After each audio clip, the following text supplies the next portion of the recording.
Small-town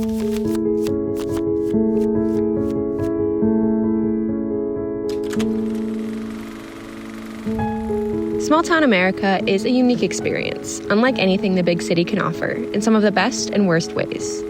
On one hand, there's a tight-knit community willing and ready to jump in and help bring casseroles when someone dies, do yard work or even bale hay when someone is sick, or care for your neighbor's children like they're your own. On the other hand, they're decades behind in some ways. Homosexuality is still taboo. People don't talk about it except in the context of it being considered a sin. Maybe not all rural America is like this, but it certainly was my experience. My world was my small religious community that, for so long, I felt safe in. That was until I started to realize I liked girls. It was more than just wanting to be friends with them. I wanted to date girls, I wanted to kiss girls, I wanted to have a wife someday. For so long, I tried to ignore it. I gave excuses for my lack of dating. I just want to focus on my studies, or I'm really determined to excel in sports. Or even, I care more about my friendships right now than romantic relationships. I hid myself under Bible verses and self-loathing, convinced I was better off dead than gay. I busied myself with anything and everything because all I wanted to be was straight. I wanted to be normal, and from my vantage point, the only way to do that was to be heterosexual. I didn't know of any other LGBTQ+ people. Looking back, I'm sure they were there. They were just quiet, scared, and hiding like I was. The only gay person I'd indirectly heard about was someone who was kicked out of their church for their sexuality. Given that my world was Christian school and church, that terrified me.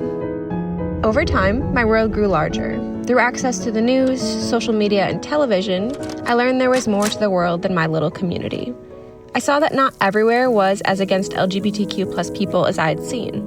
So I started to consider the possibility that there was nothing wrong with my liking girls. Even when I first started dating, I refused to use the label of lesbian. For a while, I called myself bisexual, claiming that I might like guys, I just hadn't found the right one. Once I came to terms with the fact that I had never been sexually attracted to a man and never would be, I liked the label of gay, still struggling with internalized homophobia and shame. I was unable to use the word lesbian, a word that I knew I identified with, but was too terrified to use, scared to acknowledge to myself who I was.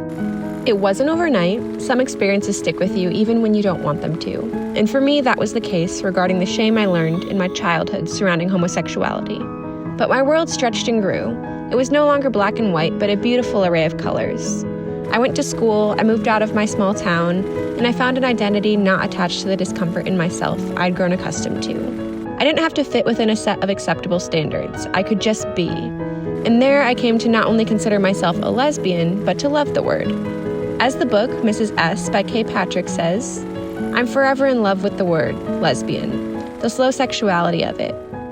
Before I knew it, I came to identify more with being a lesbian than being a woman. Sometimes lesbians get a bad rap. I've seen so many harmful stereotypes, assumptions, and accusations online. But the truth is that lesbians are resilient. We are world changers. We're beautiful, and we don't exist to make others comfortable. One of my very favorite places is the Lesbian History Archives, a place to celebrate identity and community throughout history. The archives make me proud to be a lesbian. I get to see the way lesbians were at the forefront of the women's rights movement.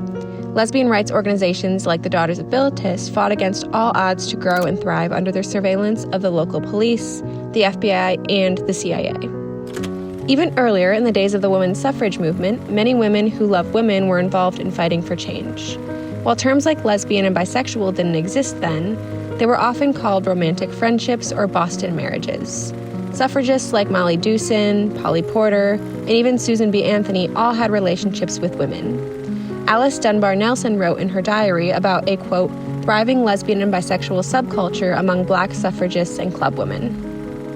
During the height of the AIDS epidemic, individuals who were sick needed blood transfusions, and men who slept with men were banned from donating. Because of this, lesbians stepped up. Famously, the San Diego Blood Sisters, as they called themselves, held blood drives and ensured that the blood donations went to HIV/AIDS patients.